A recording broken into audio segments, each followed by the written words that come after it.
ओम नमः शिवाय।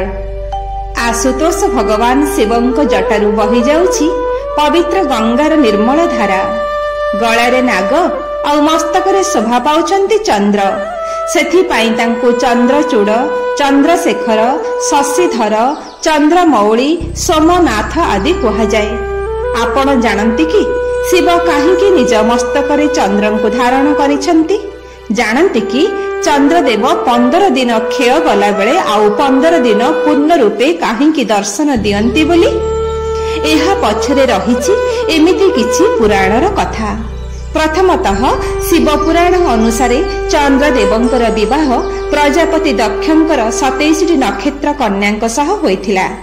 ଦକ୍ଷ ରାଜାଙ୍କର ଏହି 27 ଜଣ ନକ୍ଷତ୍ର କନ୍ୟାମାନଙ୍କ ମଧ୍ୟରୁ ଚତୁର୍ଥ କନ୍ୟା ରୋହିଣୀ ଥିଲେ ଚନ୍ଦ୍ରଙ୍କର ଅତ୍ୟଧିକ ପ୍ରିୟ।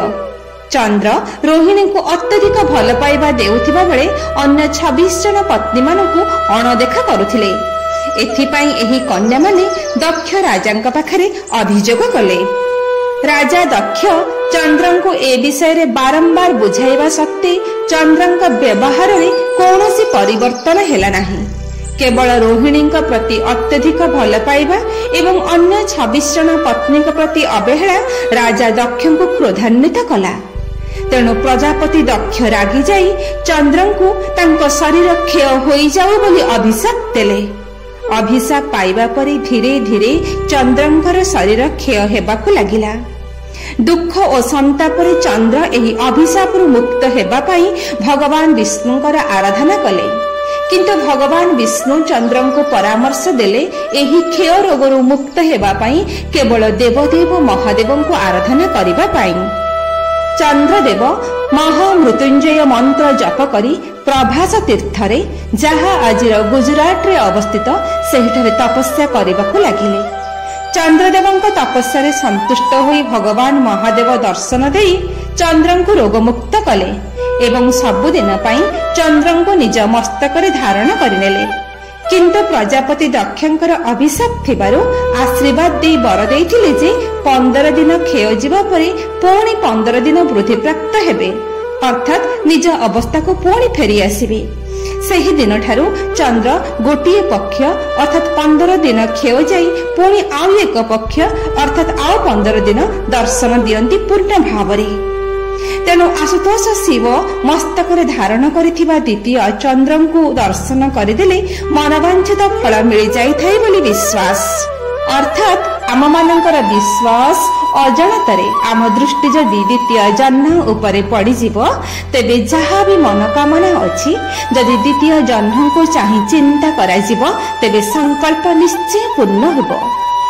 ଚନ୍ଦ୍ରଦେବ ଯେଉଁ ତୀର୍ଥରେ ତପସ୍ୟା କରି ଆଶୁତୋଷଙ୍କୁ ସନ୍ତୁଷ୍ଟ କରିଥିଲେ ବା ଆଶୁତୋଷ ଯେଉଁଠାରେ ଆବିର୍ଭାବ ହୋଇ ଚନ୍ଦ୍ରଦେବଙ୍କୁ ବରଦାନ କରିଥିଲେ, ସେହିଠାରେ ପ୍ରତ୍ୟକ୍ଷ ବିରାଜମାନ କରିବାକୁ ଚନ୍ଦ୍ରଦେବ ପ୍ରାର୍ଥନା କରିଥିଲେ। ମହାଦେବ ମଧ୍ୟ ନିଜ ଭକ୍ତର ଇଚ୍ଛାକୁ ପୂର୍ଣ୍ଣ କରି ସେହିଠାରେ ଜ୍ୟୋତିର୍ଲିଙ୍ଗ ଭାବରେ ଆବିର୍ଭୂତ ହେଲେ, ଯାହାଙ୍କ ନାମ ହେଲା ସୋମନାଥ, ଅର୍ଥାତ୍ ଚନ୍ଦ୍ରଙ୍କର ନାଥ ବା ସ୍ୱାମୀ।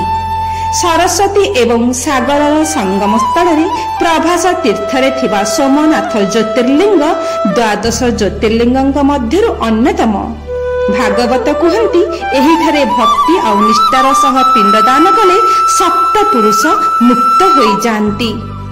ଦ୍ୱିତୀୟରେ ଆଉ ଏକ ପୁରାଣର କାହାଣୀ ଅନୁସାରେ ଦକ୍ଷ ପ୍ରଜାପତିଙ୍କର ସତୀ ନାମରେ ଜଣେ କନ୍ୟା ଥିଲେ। ପିତାଙ୍କ ବିନା ଇଚ୍ଛାରେ ଦେବୀ ସତୀ ଭଗବାନ ଶିବଙ୍କୁ ବିବାହ କରିଥିଲେ। ଭଗବାନ ଶିବଙ୍କର ଜଟାଜୁଟ ବିମଣ୍ଡିତ ଶରୀର, ବ୍ୟାଘ୍ରାମ୍ବର ପରିଧାନ, ଶ୍ମଶାନ ନିବାସ, ଭସ୍ମ ବିଲେପିତ ଶରୀର, ସର୍ପମାଳ ଏସବୁ ଦକ୍ଷ ପ୍ରଜାପତିଙ୍କୁ ଆଦୌ ଭଲ ଲାଗୁନଥିଲା। ଥରେ ଦକ୍ଷ ପ୍ରଜାପତି ଏକ ବିରାଟ ଯଜ୍ଞର ଆୟୋଜନ କଲେ। ଏଥିରେ ସେ ସମସ୍ତ ଦେବୀ ଦେବତା, ନଦ ନଦୀ, ଋଷି ମୁନି ସମସ୍ତଙ୍କୁ ନିମନ୍ତ୍ରଣ କଲେ। କିନ୍ତୁ କେବଳ ନିଜ କନ୍ୟା ସତୀ ଏବଂ ଦେବଦେବ ମହାଦେବଙ୍କୁ ନିମନ୍ତ୍ରଣ କଲେ ନାହିଁ। ତଥାପି ମଧ୍ୟ ଦେବୀ ସତୀ ପିତା ଦକ୍ଷଙ୍କର ଯଜ୍ଞସ୍ଥଳରେ ଉପସ୍ଥିତ ହେଲେ। କିନ୍ତୁ ଯଜ୍ଞସ୍ଥଳରେ ସତୀଙ୍କୁ ଦେଖି ପିତା ଦକ୍ଷ ଶିବଙ୍କ ନାମରେ ତାଙ୍କୁ ବହୁତ ଅପମାନିତ କଥା କହିଲେ, ଯାହା ଦେବୀ ସତୀଙ୍କୁ ବହୁତ ଅସହ୍ୟ ହେଲା। ସ୍ୱାମୀଙ୍କ ଅପମାନ ସହି ନ ପାରି ଦେବୀ ସତୀ ସେହି ପ୍ରଜ୍ୱଳିତ ଯଜ୍ଞରେ ନିଜ ପ୍ରାଣ ବିସର୍ଜନ କରିଦେଲେ। ସତୀଙ୍କୁ ହରାଇ ଶିବ ପ୍ରଚଣ୍ଡ ରାଗିଗଲେ। ତାଙ୍କ ଦେହରୁ ଏକ ବିରାଟ ପୁରୁଷ ଜାତ ହେଲା। ତାର ନାମ ହେଲା ବୀରଭଦ୍ର। ସେ ଶିବଙ୍କ ଆଜ୍ଞାରେ ଯାଇ ଦକ୍ଷଙ୍କ ଯଜ୍ଞକୁ ଧ୍ୱଂସ କଲା। ସେଠାରେ ପ୍ରଳୟ ରଚନା କଲା। ପତ୍ନୀ ବିଚ୍ଛେଦରେ ଭଗବାନ ଶିବ ଅସ୍ଥିର ହେଲେ। ରାଗରେ ଚକ୍ଷୁ ପ୍ରଜ୍ୱଳିତ ହେଲା। ସତୀଙ୍କର ଅର୍ଦ୍ଧଦଗ୍ଧ ଶରୀରକୁ ଧରି ସମଗ୍ର ସଂସାର ଭ୍ରମଣ କରିବାକୁ ଲାଗିଲେ। ଭଗବାନ ଶ୍ରୀ ବିଷ୍ଣୁ ନିଜ ସୁଦର୍ଶନ ଚକ୍ର ଦ୍ୱାରା ସତୀଙ୍କ ଶରୀରକୁ 51 ଖଣ୍ଡରେ ବିଭକ୍ତ କଲେ। ତଥାପି ମଧ୍ୟ ଶିବଙ୍କର ମନ ଶାନ୍ତ ହେଲା ନାହିଁ। ଅରଣ୍ୟକୁ ଚାଲିଯାଇ ସେଠାରେ ଘୋର ତପସ୍ୟା କରିବାକୁ ଲାଗିଲେ। ତାଙ୍କ ତପସ୍ୟାରେ ସମୁଦ୍ରର ଜଳ ଶୁଖିଗଲା। ଚାରିଆଡେ ଜଳର ଅଭାବ ଦେଖାଦେଲା। ବୃକ୍ଷମାନଙ୍କର ପତ୍ର ଶୁଖିଗଲା। ପବନ ସ୍ଥିର ହୋଇଗଲା। ଜୀବଜଗତ ହାହାକାର ହେଲେ। ଏ କଥା ଶୁଣି ସ୍ୱର୍ଗରେ ବିଚାର ପଡ଼ିଲା। ସର୍ବଦେବାଦେବୀ ଶ୍ରୀ ବିଷ୍ଣୁଙ୍କ ପାଖରେ ଶରଣ ପଶିଲେ। ଶ୍ରୀ ବିଷ୍ଣୁ ଦେବରାଜ ଇନ୍ଦ୍ର ଏବଂ ଦେବତାମାନଙ୍କୁ କହିଲେ, ହେ ଦେବତାଗଣ, ଭଗବାନ ଶିବ ଦେବୀ ସତୀଙ୍କ ବିଚ୍ଛେଦରେ ରାଗି ଯାଇଛନ୍ତି, ଯାହା ଫଳରେ ତାଙ୍କ ତପସ୍ୟାରୁ କ୍ରୋଧାଗ୍ନି ବାହାରୁଛି। ଶାନ୍ତି, ମୈତ୍ରୀ ଆଉ ଶୀତଳତାର ପ୍ରତୀକ ହେଉଛନ୍ତି ଚନ୍ଦ୍ରଦେବ।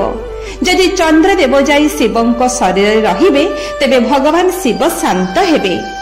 ଏ କଥା ଶୁଣି ସକଳ ଦେବାଦେବୀ ଚନ୍ଦ୍ରଙ୍କୁ ଅନୁରୋଧ କଲେ। ଦେବତାଙ୍କ ଅନୁରୋଧରେ ଚନ୍ଦ୍ରଦେବ ଆସି ଭଗବାନ ଶିବଙ୍କ ମସ୍ତକରେ ବିରାଜମାନ କଲେ। ଚନ୍ଦ୍ରଦେବ ଭଗବାନ ଶିବଙ୍କ ମସ୍ତକରେ ରହିବା ଦ୍ୱାରା ଭଗବାନ ଶିବ ଧୀରେ ଧୀରେ ପୂର୍ବ କଥା ଭୁଲିଗଲେ ଓ ଶାନ୍ତ ହେଲେ। ଦେବତାମାନଙ୍କ ଗହଣରେ ବେଦପତି ବ୍ରହ୍ମା ମଧ୍ୟ ସେଠାକୁ ଆସିଲେ। ଭଗବାନ ଶିବଙ୍କୁ ଚନ୍ଦ୍ରଚୂଡ଼ ନାମରେ ପ୍ରାର୍ଥନା କଲେ। ତାପରେ ଦେବତାମାନେ ଶିବଙ୍କର ଭିନ୍ନ ଭିନ୍ନ ନାମ ଦେଲେ। ଦେବରାଜ ଇନ୍ଦ୍ର ନାମ ଦେଲେ ଚନ୍ଦ୍ରଶେଖର। ଦେବତାମାନେ ନାମ ଦେଲେ ଚନ୍ଦ୍ରମୌଳି। ଭଗବାନ ଶ୍ରୀ ବିଷ୍ଣୁ ନାମ ଦେଲେ ସୋମନାଥ। ଦେବୀମାନେ ନାମ ଦେଲେ ସୋମେଶ୍ୱର। ସେହିଦିନଠାରୁ ଭଗବାନ ଶିବ ଚନ୍ଦ୍ରଦେବଙ୍କୁ ଆଦର ସହକାରେ ନିଜ ମସ୍ତକରେ ଧାରଣ କରିଛନ୍ତି। ତୃତୀୟରେ ଶିବପୁରାଣ କୁହନ୍ତି, ଯେତେବେଳେ ସମୁଦ୍ର ମନ୍ଥନ କରାଯାଇଥିଲା, ସେତେବେଳେ ସେଥିରୁ ପ୍ରଥମେ ହଳାହଳ ବିଷ ବାହାରିଥିଲା। ସାରା ସୃଷ୍ଟିକୁ ରକ୍ଷା କରିବା ପାଇଁ ଭଗବାନ ଶିବ ସମସ୍ତ ବିଷକୁ ପାନ କରିଥିଲେ। ପ୍ରଚଣ୍ଡ ବିଷର ଜ୍ୱାଳାରେ ତାଙ୍କ କଣ୍ଠ ନୀଳ ପଡ଼ିଗଲା। ସେଥିପାଇଁ ତାଙ୍କୁ କୁହାଗଲା ନୀଳକଣ୍ଠ। ବିଷର ପ୍ରଭାବରେ ଭଗବାନ ଶିବଙ୍କ ଶରୀର ଅତ୍ୟଧିକ ଉତ୍ତପ୍ତ ହୋଇଗଲା। ସେ ଚେତାଶୂନ୍ୟ ହୋଇପଡ଼ିଲେ। ଏହି ଉତ୍ତପ୍ତତାକୁ ପ୍ରଶମିତ କରିବା ପାଇଁ ତାଙ୍କୁ ଜଳରେ ଅଭିଷେକ କରାଗଲା ଏବଂ ଶୀତଳତାର ପ୍ରତୀକ ଚନ୍ଦ୍ରଙ୍କୁ ଆଣି ତାଙ୍କ ମସ୍ତକରେ ସ୍ଥାପନା କରାଗଲା, ଯାହାଫଳରେ ଦେବଦେବ ମହାଦେବଙ୍କର ଉଗ୍ର ବିଷଜ୍ୱାଳା ପ୍ରଶମିତ ହେବା ସହ ସେ ସ୍ୱାଭାବିକ ଅବସ୍ଥାକୁ ଆସିଗଲେ। ସେହି ଦିନଠାରୁ ଚନ୍ଦ୍ରଦେବ ଶିବଙ୍କ ମସ୍ତକରେ ବିରାଜମାନ କରି ସାରା ସଂସାରକୁ ଶୀତଳତା ପ୍ରଦାନ କରି ଆସୁଛନ୍ତି। ତେଣୁ ଭକ୍ତଟିର ମନ ଯେତେବେଳେ ବିଚଳିତ ହୋଇପଡ଼େ, ସେତେବେଳେ ଶିବଙ୍କର ଏହି 5ଟି ନାମର ସ୍ତୁତି ତାଙ୍କ ମନକୁ ଶାନ୍ତ କରାଇଥାଏ। ଭକ୍ତର ରିଷ୍ଟ ଖଣ୍ଡିତ ହୋଇଥାଏ। ଭକ୍ତର ଜୀବନ କଲ୍ୟାଣମୟ ହୋଇଥାଏ। ଭକ୍ତକୁ ଆରୋଗ୍ୟ ଲାଭ ସହ ତାର ଅଶେଷ କଲ୍ୟାଣ ହୁଏ, ସର୍ବସିଦ୍ଧି ହୁଏ। ସେହି ମନ୍ତ୍ର ହେଲା ଓମ୍ ଚନ୍ଦ୍ରଚୂଡ଼ାୟ ନମଃ, ଓମ୍ ସୋମେଶ୍ୱରାୟ ନମଃ, ଓମ୍ ଶଶାଙ୍କଧରାୟ ନମଃ, ଓମ୍ ସୋମନାଥାୟ ନମଃ, ଓମ୍ ଶିବାୟ ନମଃ। ଜୟ ଶିବ ଶମ୍ଭୁ।